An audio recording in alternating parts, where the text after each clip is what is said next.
Welcome back to the Scrapyard, guys. Tronic here, and we're back with another 3 decks in 3 minutes. Today we're going to have a look at She-Hulk. So you may have just unlocked her. What She-Hulk says is she costs 1 less for each unspent energy last turn. So let's take a look at 3 decks for her, shall we?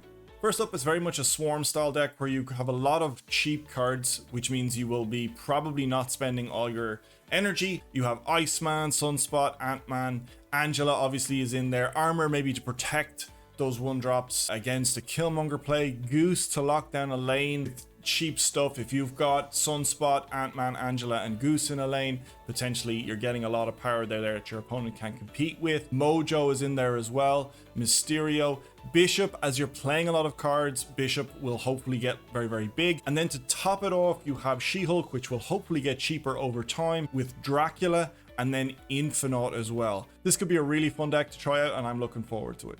Next up is She-Hulk in a discard package. You have Hela in here, so it's going to be quite high rolly, but it could be very, very fun. There may be turns where you're not playing anything because you don't want to risk discarding a certain card, so She-Hulk is getting cheaper. You also have Dracula in there to target her if she's still left in your hand. The ideal sort of curve is obviously you're playing your Lady Sifs, your Swordmasters, Ghost Rider to bring stuff back, Hell Cow, and then on turn 6 you're playing Hela to bring back all the stuff you've discarded. Odin's also in there to potentially trigger Ghost Rider twice, and then obviously She-Hulk as either a cheap card to play for 10 power or a target for Dracula, or maybe you bring her back in with Hela.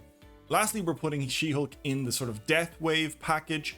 Because she gets cheaper, like Death, over time you may be able to play her alongside Death as a final play. You have the core of your Death Wave, which is your Nova, Hood, Yondu, Bucky Barnes, Carnage, Deathlock and Killmonger, all to destroy cards over time, hopefully making your Death cheaper. Moon Girl's also in here, so you can perhaps create more copies of Death, more copies of She-Hulk. You also then play Wave on your turn 5, so on your turn 6 your opponent's only playing 1 card, you're playing 2 cards if Death is in your hand, a free Death, potentially in another big card as well. It might be another She-Hulk, it might even be an Arrow. You might be able to play 3 cards if you have She-Hulk and Death discounted enough. That's probably not likely, but you never know.